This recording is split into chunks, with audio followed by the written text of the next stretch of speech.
He's the former president and publisher of the Sun Herald, and now he's on the radio.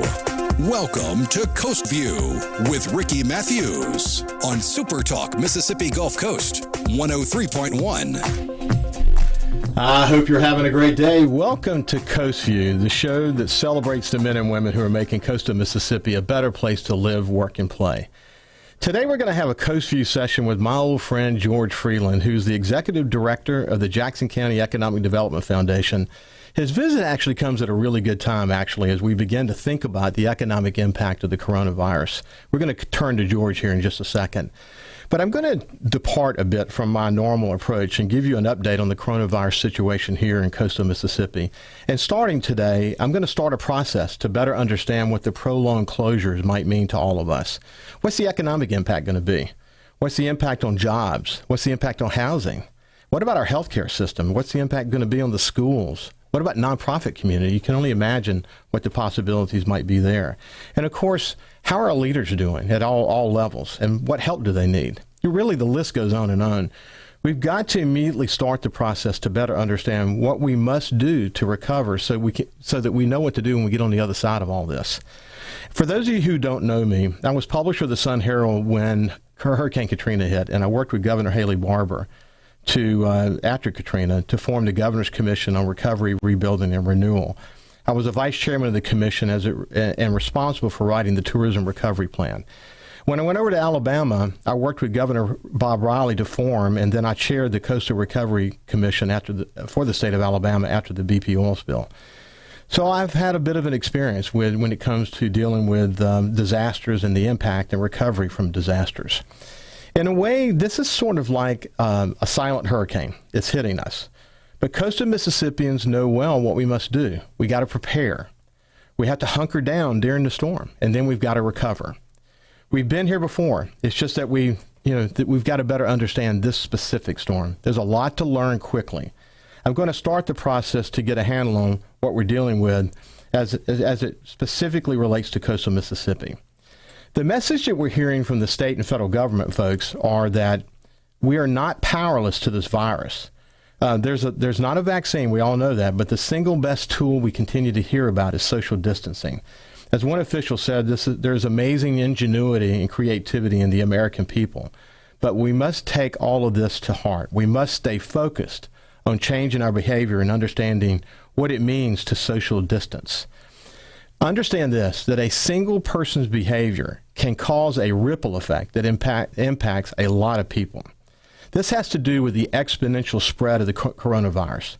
Let me give you kind of an example. Let's say I go to the gym and I sneeze on a piece of equipment, and then 5 people come to that piece of equipment and use it, and they catch the disease. And then they go home and they bring it to 5 members of their family. So it starts with 1 person, and then there's 5. Then there's 5 times 5. You do the math. It doesn't take long for that curve to get very steep. That's called the exponential curve. And it could be very steep if we did nothing. So the goal of social distancing is actually to flatten the curve, to slow down the exponential growth of the disease. And keep in mind, as a key White House official said yesterday, we are further behind than we think we are. That's because the symptoms are delayed from 3 days to 2 weeks. So there are people out there today who may be listening to this show that don't know you have the disease and are spreading it. People have asked about why not quarantine. Well, China tried that, and there was a great story in the Washington Post that went through the various approaches. You could have a free-for-all, which is don't do anything. Under that scenario, incidentally, just about everybody catches the disease. Then there's attempted quarantine. You try to lock over here the people who had the disease, but like I just got finished saying, it's hard to determine who has the disease. So what happens is the people who you think don't have the disease affects everybody else, because when you're doing the quarantine, you're not doing social distancing, so everyone ends up with the disease. Then there's moderate social distancing and extensive social distancing. In both of those scenarios, there are scenarios where there are portions of the population who don't get any disease because you've been able to flatten the steepness of the curve by limiting the amount of social contact that people have.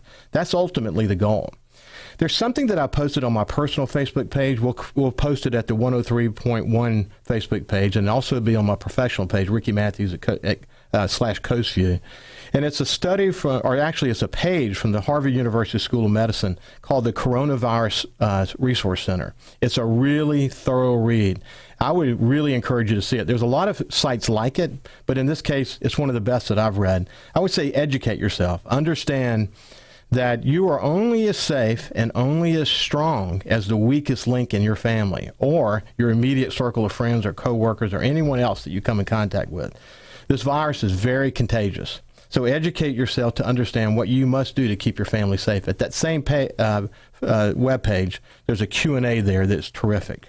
Here's what the experts say. If you feel sick, stay home.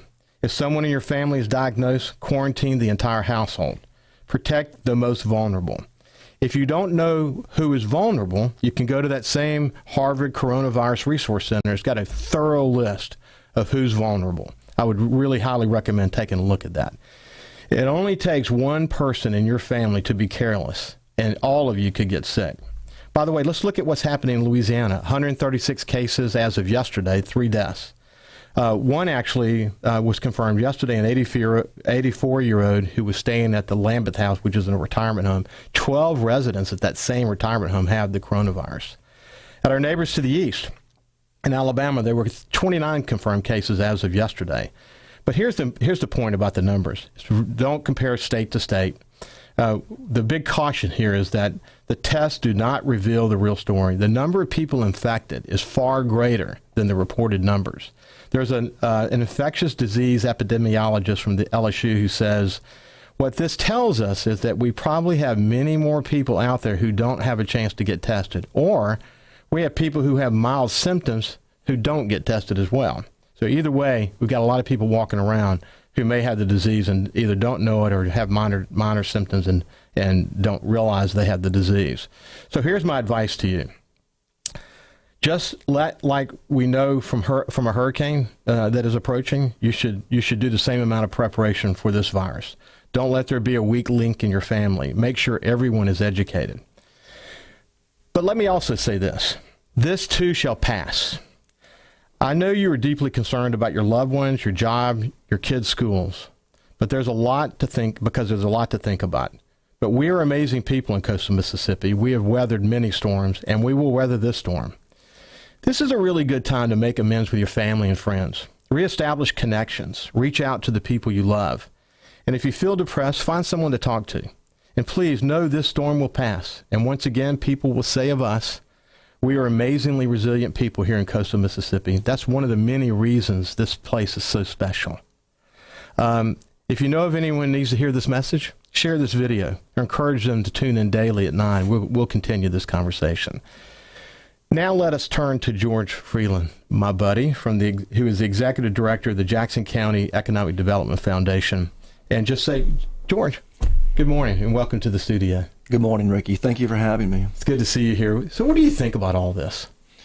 Well, Ricky, if part of our assignment today is to put these circumstances in an economic development context, I think we need to reflect on a couple of fundamental components of successful economic development. Mm-hmm. One of those being the requirement that we be forward-thinking, mm-hmm. that we look over the horizon, and that we do everything we can to affect our circumstances in a very proactive way. So as I listen to your comments this morning, it occurs to me that there's a little irony to this. And what I mean by that is, for the here and for the now, the best thing that we can do is focus on distancing as a preventative measure. And you're exactly right about that. Mm-hmm. But on the other end of this, what will be and what has always been our saving grace in South Mississippi is our ability to come together through cohesion. Mm-hmm. So we're going to distance now, and we should. Yeah. But on the other end, aligning our interest, mm-hmm. our desires as a community in both the public and the private sector forms a cohesion, and it has sustained us through adversity, through a number of natural disasters, and it's that same commitment to cohesion that will sustain us through this. I agree, and as you and I talked about before we started the show this morning, important for people to realize is that this virus, this storm, is hitting every country in the world simultaneously. So if you think about your economic competitors all over the state, or all over the country for that matter, they haven't been through a BP oil spill. They haven't been through a Hurricane Katrina. So we're hardwired to begin to understand impact, rapidly understand impact, so we can see the difference between where we are now on the other side of this and where it is we wanted to go before this thing hit. And then how do we get back on track as quickly as possible? That's one of the reasons I'm so happy that you're with me today, because we've got a chance to help people understand that in Jackson County, and this is true of the other economic development agencies as well, but especially in Jackson County because your tenure there and because of who is there, Ingalls and Chevron and all these supporting industries and this incredible focus on the future and the successes that you have had. You've laid the foundation so that we're in a really good position to tackle the adversity that we may face on the other side of this. And I want people to have confidence in not only you as a leader, but your organization. And we'll come back to that after this break. This is George Freeland, the Executive Director, Head of Jackson County Economic Development Foundation, and we'll be back after this break.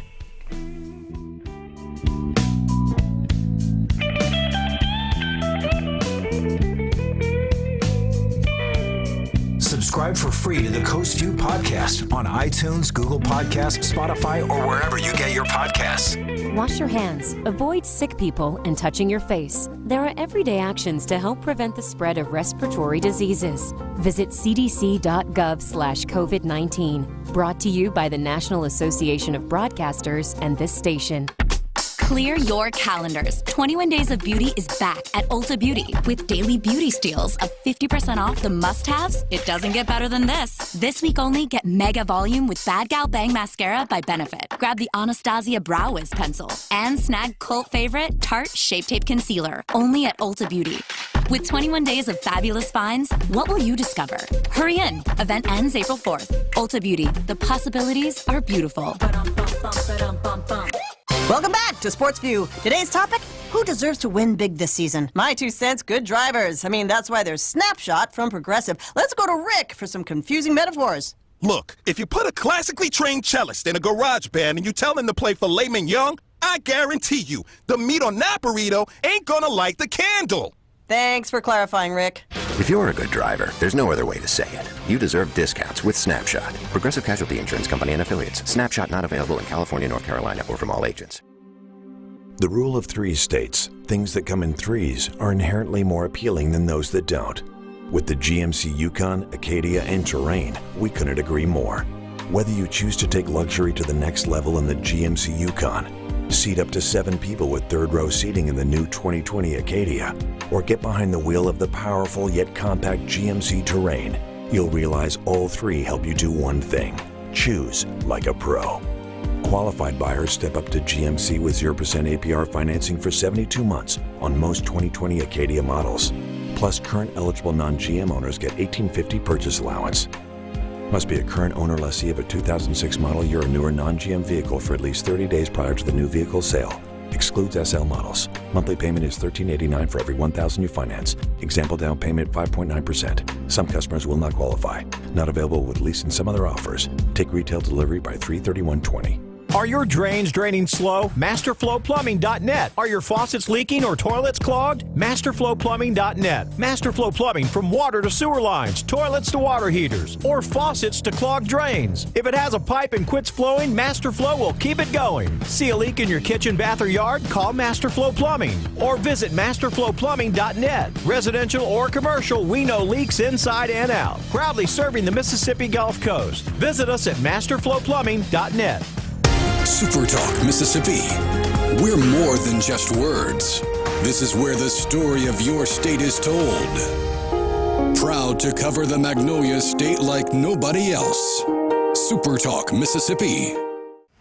His love for the coast is why he's here. It's Coast View with Ricky Matthews on Super Talk Mississippi Gulf Coast 103.1.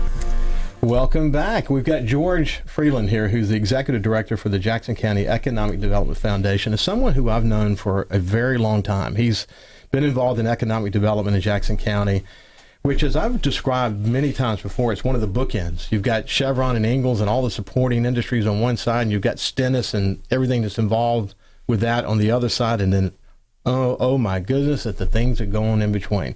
And the coronavirus, frankly, is going to threaten, at least challenge a lot of these economic bases that we appreciate.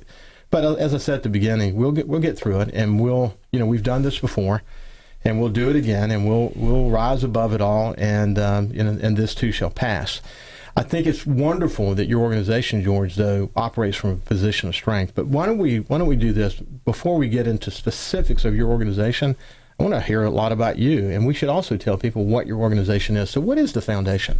So, the Economic Development Foundation it's a public-private partnership. It's a public-private development corporation that is made up of, through its governance structure, representation from our county board of supervisors, our Port Authority, our Port Commission, all 4 of our municipalities, and then representatives from the corporate sector, the corporate community at large.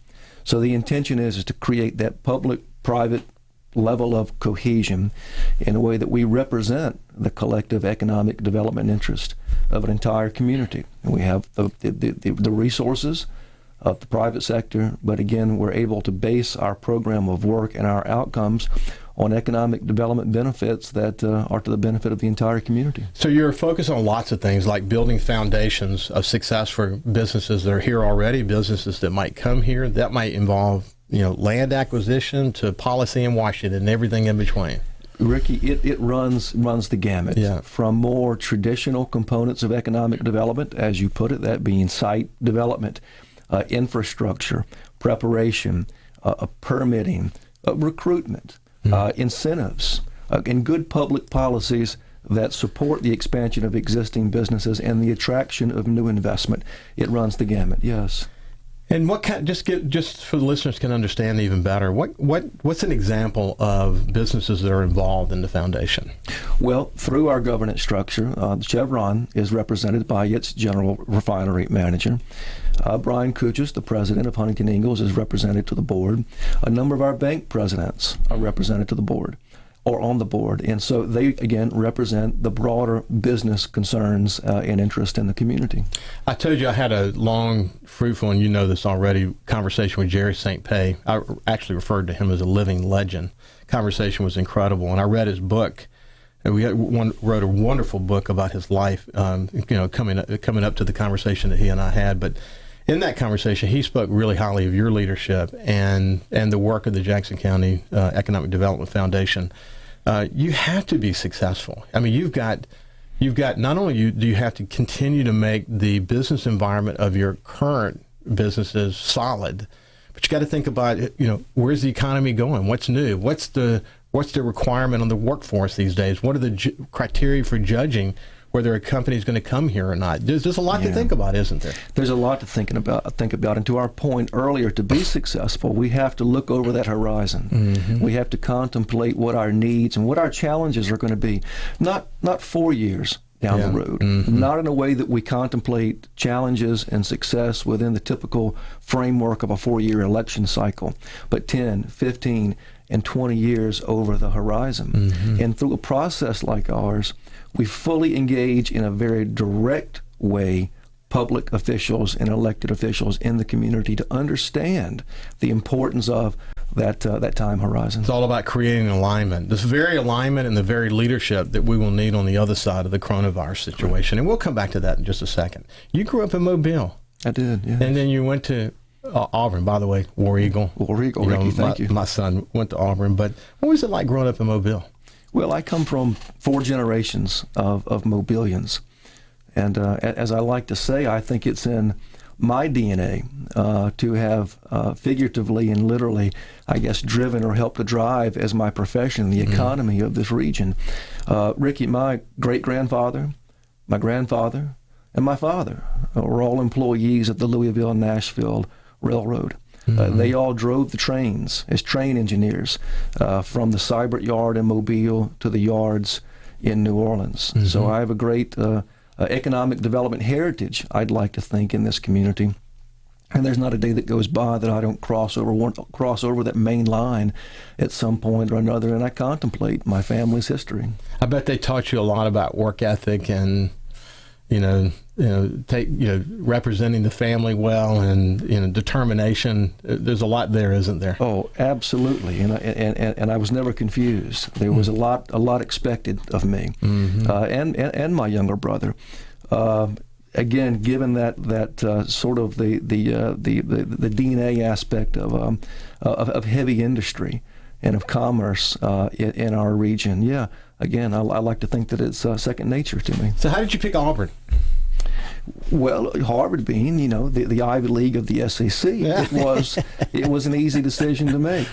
I thought coming through high school and when it came time to make that decision, there are a number of variables at play given the academic circumstances and given the coursework at Auburn that led me in that direction. And as you put it, I did my undergraduate and my graduate work there as well. So when you got out of school, what happened next? When you got out of Auburn, what was next? Yeah, so I actually found my way into economic development through local government management, okay? So my master's degrees at Auburn were in economic development, community development, and urban planning. So I thought initially that I wanted to be a county or a city manager, and so I did my initial work in the Baldwin County area of Alabama. And through that experience came to understand economic development from that point of view, and I was in contact with those that were responsible for more of the industrial recruitment component of economic development. And so I found my way into economic development through that conduit, and then from there had assignments in the North Georgia area, Tennessee MSA, and the Birmingham metropolitan area prior to taking this assignment, what would be 19 years ago this month. Yeah. Man, time flies, doesn't it, George? Yeah, it does. I love my time in Mobile, incidentally. I spent a lot, because of the oil spill, spent a lot of time down in Baldwin County and Bowler Battery, and made a lot of friends, and just really fell in love with that area. And my wife's family, we'll do a family reunion in Orange Beach one year and Destin the next year. This year is the Destin year. But just love that area. Yeah. I'm sure you do too. Huh? Well, I do as well. And while I don't have family in Mobile any longer, in Jackson County, in an economic development context, there quite frankly are a number of key synergies with the Mobile MSA. We have the same reliance on the same labor shed, as has been noted here before. For many years, Huntington Ingalls was the largest manufacturer of Mobile County MSA residents, and there are a number of projects that have occurred in Mobile, quite frankly, with our help and our backing, that we're convinced over time will be to the development benefit of Jackson County and the entire Mississippi Gulf Coast. Like Airbus, for example. like Airbus. Yeah, the opportunities that creates for ancillary development, et cetera, is incredible, isn't it? No question. And over time, as the production rates at Brookley Field, at Airbus continue to increase, the more and more we are going to be positioned to benefit from supplier and ancillary type development. So you landed here. When you came here, did you have any idea 19 years later you'd be sitting here with me talking to me about being here 19 years? I think about this quite often. Do you? And the answer is probably not. Probably not. But Ricky, I've been surrounded by some of the most phenomenal leaders in the Southeast U.S. When I was interviewing for the job and was considering taking this assignment, a couple of days into the process, I was introduced to Jerry St. Pé. And I'm not the most intuitive guy in the room, but I'm pretty good. And I had a sense at the time that given the opportunity to work in and around people like that, given their experience, and not just their experience, but their focused commitment to this community, was a place that I wanted to be. And that formula just hasn't changed. And so the fact of the matter is, going back to the construct of the foundation as a comprehensive public-private partnership, the formula has only gotten stronger over time. As the years have gone by, the public and the private commitment is stronger than it was in the previous year.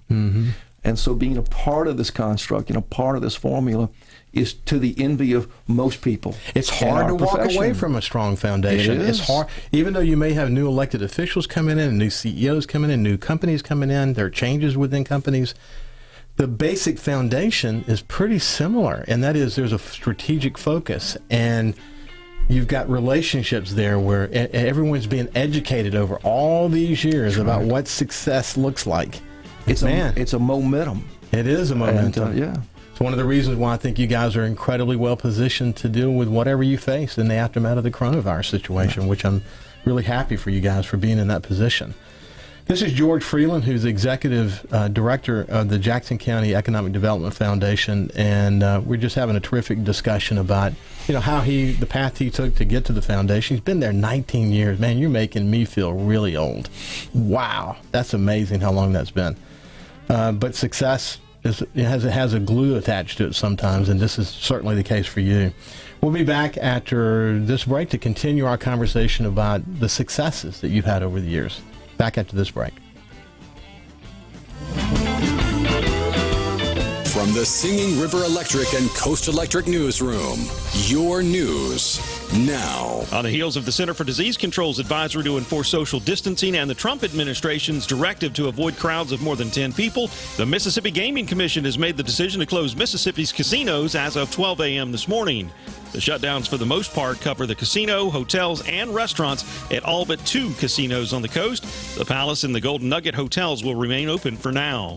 All 4 veterans' homes in Mississippi have now implemented a no-visitor policy, which complies with the latest requirements established by the CDC, the VA, the Mississippi Department of Health, and by Governor Tate Reeves. The decision is aimed at preventing and limiting the spread of coronavirus to the veterans, some being well over 65 with chronic medical conditions. The number of presumed positive coronavirus cases in Mississippi is now at 12. As of Monday, 289 people in Mississippi have been tested for the coronavirus. For Super Talk Mississippi Gulf Coast 103.1, I'm Kyle Curley. Everyone in my family uses electricity differently. But when it comes to our Touchstone Energy Cooperative, we all think about it the same way. The co-op is power. Sure, electricity turns the lights on, but power is the information I get from my co-op about efficiency, safety, technology. And I trust the co-op because we are the co-op. They're our neighbors. Our friends. Our home. Brought to you by Coast Electric and Singing River Electric, your Touchstone Energy Cooperatives. Since 1950, when you needed help and advice from an experienced attorney, you turned to Boyce Holloman & Associates. Standing on the principles of experience, integrity, and results, Boyce Holloman & Associates can help you and your family with a variety of legal matters. When you come to Boyce Holloman & Associates of Gulfport, every client, every case gets the level of service from attorneys and staff who honor the legacy of Boyce Holloman's tradition of excellence. See Dean and Tim Holloman at Boyce Holloman & Associates, 1720 23rd Avenue, Gulfport. I'm J.B. Brown, one of the sports medicine doctors at Bienville Orthopedic Specialist. So athletes put their bodies through an extreme amount of activity, and sometimes they will have strains and sprains. So the difference boils down to a couple of different things here. Sprains are typically used to refer to stretching or tearing a ligament, and ligaments connect our bones together. Strains, on the other hand, are referred to muscle injuries or tendon injuries, which attach those muscles to the bone. Anytime an athlete experiences either of these, their symptoms always include pain, swelling, soreness, and if it's severe enough, they may not be able to continue in their athletic endeavors. Sometimes they'll have bruising and stiffness, and sometimes muscle spasm occurs. So once that happens to an athlete, we recommend that they discontinue their athletic activity and seek some medical care. What we like to do is to get the body part elevated as soon as possible. We like to place ice on it. We start anti-inflammatory medications. So this gives them a chance to start the healing process quickly, which allows us to get them back into the game sooner than if we waited a little bit later. When you need to pick up a last-minute birthday card or gift, stop into Love's Pharmacy and Gifts in Pass Christian. Yes, Love's is a full-service pharmacy combining local hospitality and affordability. When half of the store has unique gifts, beautiful decorations for your home, fragrances, and free gift wrapping, you only have to make one stop. Love's Pharmacy and Gifts, 12345 Vidalia Road in Pass Christian. If you love great service with a smile, you'll love Love's Pharmacy, with the second location now open in Ocean Springs. At Baldwin Subaru, we have a lot to love. We love that we've been family-owned and operated in Covington for 70 years. We love offering free shuttle service and encore deliveries with all new Subaru purchases. But more than anything, we love helping you purchase the car of your dreams. Become part of the Baldwin family, and you'll love to. Stop by Baldwin Subaru in Covington during the Subaru A Lot to Love event from March 3rd to March 31st. From the Gallo Archives. In the House, first time since 2014 Senate race, Chris McDaniel. Looking back on the election 2014, if Chris McDaniel had not so vehemently rejected the result after the election and marched on, you would today be a viable candidate, either for lieutenant governor or for governor. I thought what occurred there was beyond the pale. They called me a Klansman.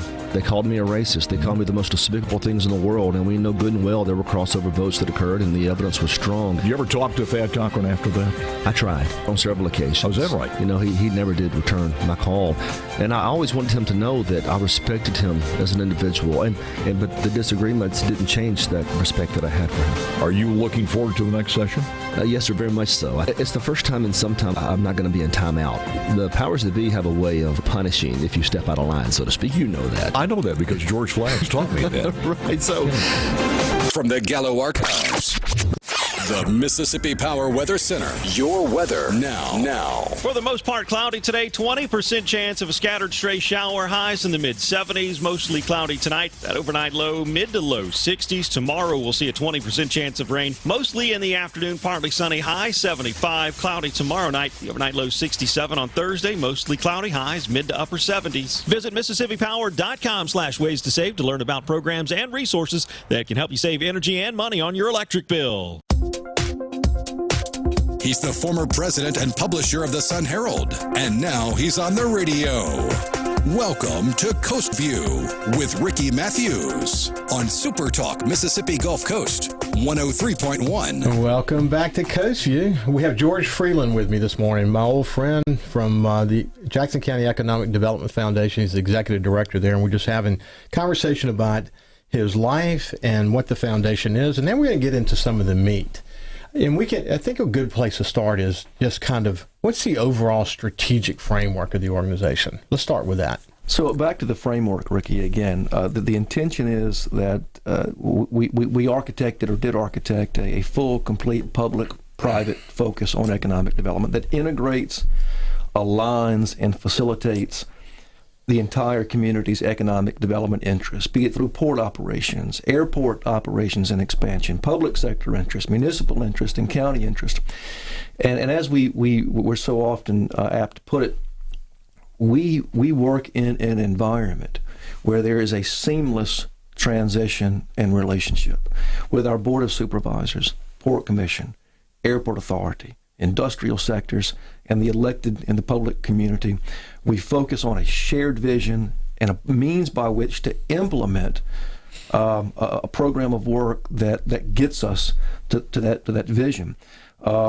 We live and operate in a world where our Board of Supervisors are some of our most vocal advocates. And the reason is, through our construct, our elected officials aren't looking into the economic development process. They're not looking over the fence into that process. They literally sit at the table next to leaders of industry and other appointed bodies in a way that we come up with a shared means by which to attain our goals. It's probably worth mentioning, just for the sake of context. Now, again, as we've discussed earlier, we have an obligation to look forward, to look over the horizon. But for the sake of context, that formula generated in calendar year 2019, the announcement of the creation of over 2,000 new manufacturing positions and the creation of over $200 million of new capital investments. Now, I could go through the inventory of those projects. Some of the more important aspects of those projects are the extent to which they continue to provide for a measure of economic diversification in our community. What's an example? Just to give a couple of examples. Sure, I'd be happy to. So a community that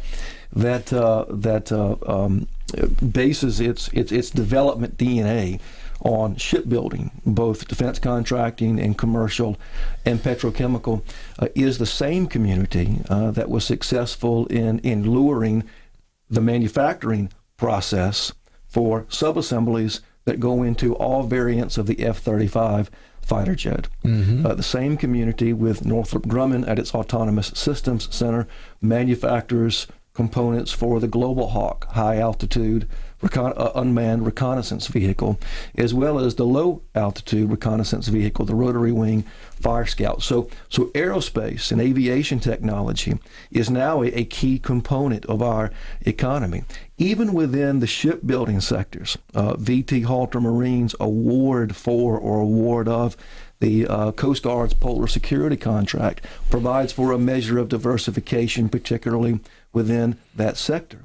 Now, the important part of that is, there are a number of important things to note, is the time continuum that is required to achieve this kind of success, Ricky. Let's go to the contracts at VT Halter Marine in Bayou Casat. VT Halter was positioned to secure, to pursue, compete for, and secure those contracts based on a number of physical improvements made to those facilities, site development, utilities, and facility construction, and dredging projects that were made possible through Katrina relief funding from 10, 15 years ago. So again, making those investments in a way that we can look over that horizon and focus on what the long-term equation is important to us, and it's critical to our success. So let's speak. Just summarize. I mean, you're talking about a 10 or 15 year amount of determination focused on a specific goal and a specific outcome. It could take that long. Oh, absolutely. Absolutely it can. Go back to the airport projects. Go back to aerospace. I'm convinced that when you fast forward another 15 years, that our aerospace footprint is going to look entirely different than it does now. Now, with that backdrop, we also have to come to an understanding that fully realizing success requires us to fully maximize and realize the impacts of our success. And the fact of the matter is, and a lot of this came out in your discussions with my colleague Bill Cork from a couple of weeks ago. Aside from the fact that in our community in Jackson County, we have a $6.6 billion gross domestic product, over half of that being in manufacturing. We have an assessed value of over $2.2 billion, the highest in the state of Mississippi. But the fact of the matter is, we have to focus on a means by which and mechanisms by which we retain more of that multiplier in our community for the sake of a better built environment and a better quality of a built environment and development. And a lot of that requires that we couple traditional site development, good public policies that deal with incentives, recruiting, and all those things that are fundamental to economic development, that we couple that with a focus on public policies at the state or national level that are either facilitating our ability to grow and retain that multiplier or impeding our ability to grow and retain that multiplier.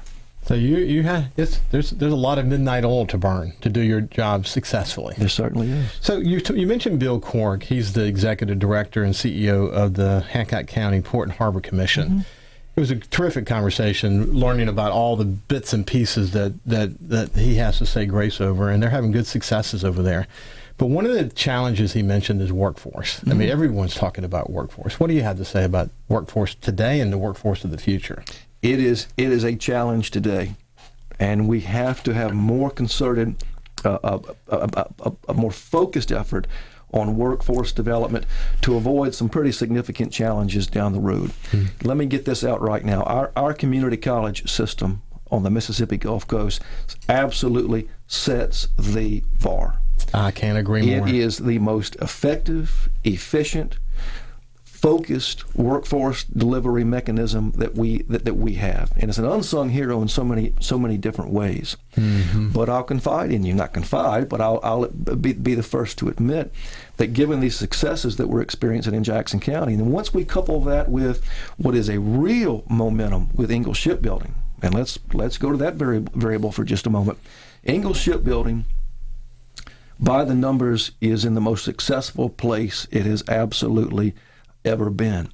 And the momentum within that company could very well translate into an increased, renewed requirement for the various skill sets that go into their process. Mm-hmm. So focusing on workforce development in a way that we can bring the skill sets into the community and into the labor shed and sustain those skill sets over time is going to be a challenge. The last place we need to be is one where we can create the jobs, but there's more of a focus on automation. Yeah. The conversation I had with Jim McIlwain. McInville. I told him I said that wrong even when I was sitting with him. But it was a terrific conversation because we talked about the competitive situation worldwide with China and Iran and others around the size of our shipbuilding capability and the size of our force. And it's pretty clear as we go forward that's still going to be a big part of the strategic initiatives for America. If you think about how Ingalls fits into all of that, we're in a really good position to succeed and take advantage of that moment. But then again, workforce is still going to be a big issue. When I talked to Martha Graham about this, and it came up in my conversation with Jim and with Jerry St. Pei, you think about in the old days, people used to go to community college as a way to get to the senior college. They would go 2 years. But today, man, a really viable solution is to go 2 years and learn a trade. Mm-hmm. And those the programs they have are so incredibly good that people come out of those programs in really good, high-paying jobs, don't they? No question. And to that point, there are some, how do I put this, Ricky, some cultural adjustments that need to be made. Yes. And we hear this quite often. A 4-year track, a 4-year trajectory is not in the best interest of so many young people. And so helping that young person, that young man or that young woman understand the opportunities available through acquiring or obtaining a particular a trade or skill is a real opportunity in a way that they can sustain a very high quality of life. It is. And I think we've got to do a better job in communicating that into our high schools. That has come up time and time again in the conversations that we've been having. We're lucky because the community college system in Mississippi is one of the strongest, if not the strongest, in the entire United States. And then you think about Mississippi Gulf Coast Community College and how it fits into that. It's maybe one of the top, and it has been identified as one of the top in the country year after year. We are really lucky. And then you think about the collaboration with Ingalls and your organization and the opportunities to really continue to step that up. And I think, as people think about how to recalibrate their careers, they may face those moments in the future. This is a real viable opportunity for them to go take a look at and see if this is what they want to do. Lots of different trades they can look into. So we'll be back with George Freeland after this break. He's the Executive Director of the Jackson County Economic Development Foundation. See you after the break.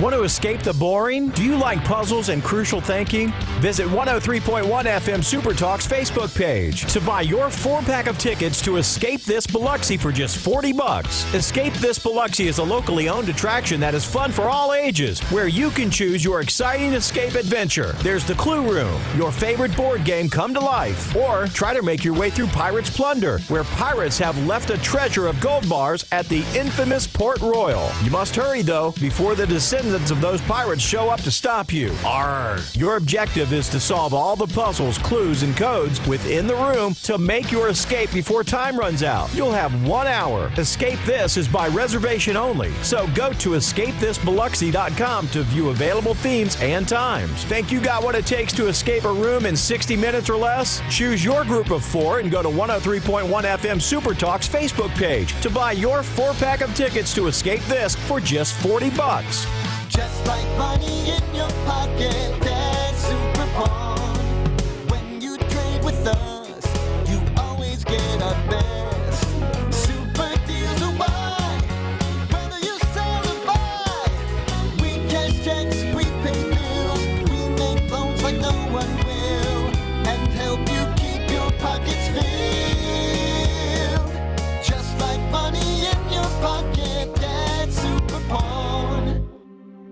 The rule of threes states things that come in threes are inherently more appealing than those that don't. With the GMC Yukon, Acadia, and Terrain, we couldn't agree more. Whether you choose to take luxury to the next level in the GMC Yukon, seat up to 7 people with third-row seating in the new 2020 Acadia, or get behind the wheel of the powerful yet compact GMC Terrain, you'll realize all three help you do one thing: choose like a pro. Qualified buyers step up to GMC with 0% APR financing for 72 months on most 2020 Acadia models.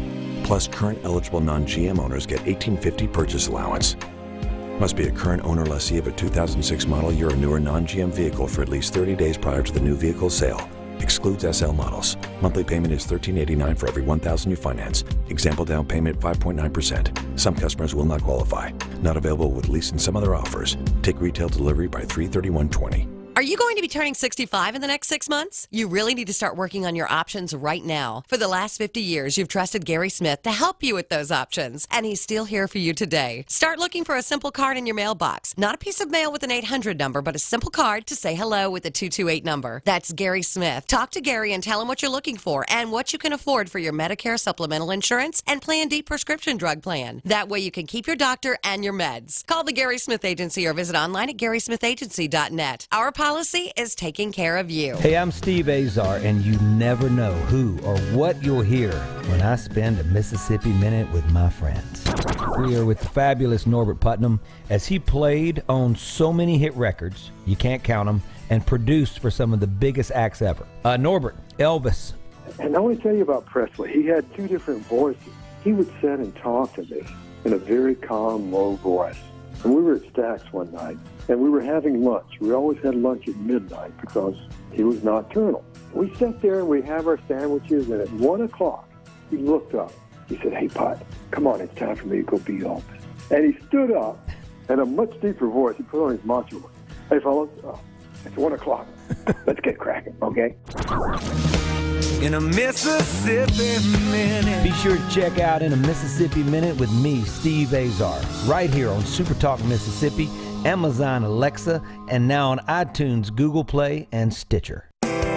This is Coast View with Ricky Matthews on Super Talk Mississippi Gulf Coast 103.1. Welcome back to Coast View. We have George Freeland, the Executive Director for the Jackson County Economic Development Foundation, with us. And we are laying a terrific foundation for what his foundation is doing, which I think is you're operating from a position of strength, and you have for a number of years. One of the things we were talking about offline, though, was about the need for diversification. People knew Jackson County as sort of a shipbuilding community for so many years. And you guys have really been focused on diversifying the economy so that you're not overweighted in just one area. Talk about that for a second. Yeah, again, as you put it, the industrial sector is clearly our strength. And our economic development heritage is very much one focused on petrochemical and shipbuilding, both defense contracting and commercial. But again, diversifying that economic base in a way that it builds long-term resiliency and sustainability has to be a fundamental focus of an organization like ours. So I spoke to aerospace, and that's a good example, Ricky. Yes. This is a community 18, 19 years ago that wasn't even contemplating a move into those arenas. And now here we are in a way that we are clearly identified. We have an identifiable image within the aerospace arena. If you speak to officials within Northrop Grumman, they routinely refer to the Moss Point facility. Our workforce, our economic development policies, and the extent to which the public is willing to lean in and enter into public-private transactions is one that has helped us build a real reputation, if you will. Now within the shipbuilding sector itself, new product lines and new classes of ships, the Polar Security Cutter being just one example of that, is important as well. But also to the supplier activity, and isn't that a fundamental component of economic development? You want the OEMs, but you also want those tier 1 and the tier 2s in the community, correct? In 2019, we were able to facilitate and incentivize the expansion of Jamestown Metal, a joiner that does work for both Huntington Ingalls and VTHM, VT Ultramarine, they're a joiner. And so incentivizing that growth and that development of our Tier 1s and our Tier 2 is a primary focus of ours.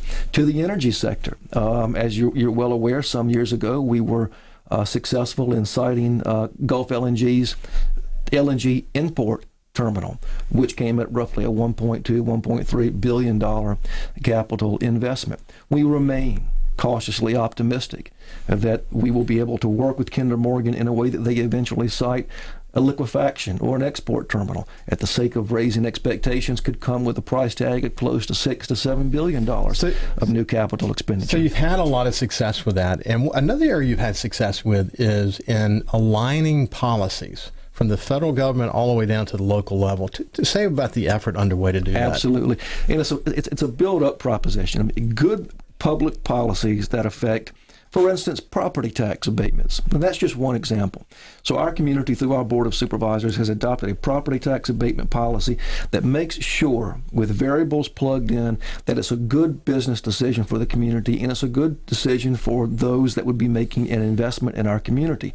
That's one example at the local level. But building on that, again, and focusing on measures that will help us retain more of that economic success and that economic development multiplier at the state and particularly the federal level is key to what we're doing. Mary Martha Henson, who spent 10 years in Congress, just came on as our deputy director about a year and a half ago. And so with her skill set and her talents in place, we're working with our allies here along the coast, through the state of Mississippi, and quite frankly, working with organizations similar to ours throughout the Southeast to affect national policies that are impeding our ability to plan for, to prepare, and to undertake sustainable development of real property, new real properties that position us to attract new investment and continued diversification into our communities. Well, she worked for Thad Cochran, at a time when he was the man when it came to understanding the flow of money and policy and you name it. What a great position for her to be in, to be able to impact in not only the federal government situation as it relates to policy, but help to align it locally. I'm glad to hear you've got somebody like that on your staff. Absolutely. And again, these are things that interest us. These are issues that have got to be resolved, be it, again, sustainable preparation of properties, or, Ricky, be it back to our need to retain that economic multiplier. Too much of that multiplier goes into Louisiana or Alabama in the afternoon. Mm-hmm. So understanding what's really what that overall equation looks like is important. And as a part of that equation, when it comes to base flood and the corresponding insurance rates, the fact of the matter is it's more cost efficient, it is less expensive to build and or develop a site, a home in Mobile than it is in eastern Jackson County. We still have to wrestle with that. We're coming to the end of our conversation together, but I want to kind of bring it back to where we started. One of the important things for us to realize is that as we face the coronavirus and whatever the outcome of closures will be, whatever that is, we're so early in the process, we really don't know yet. One thing is for sure, by operating from a position of strength going into the coronavirus and having public and private sector leaders aligned, we're in a much better position to assess where we are at that moment when we start to get on the other side of it, and we're in a heck of a lot better position when we sort of already know what the future is going to be. We can do a quick assessment of that gap and then start the efforts to close the gap as quickly as possible so we save jobs, create new jobs, and keep the community feeling positive. And keep workers here. We need workers to stay here. So anyway, thank you so much for spending some time with me. I really appreciate it. Thank you, Ricky. I've enjoyed it. And congratulations on your 19 years. I'm amazed by that. Thank you. Okay, so thank you for joining us here at Coast Vue, and we'll see you tomorrow morning.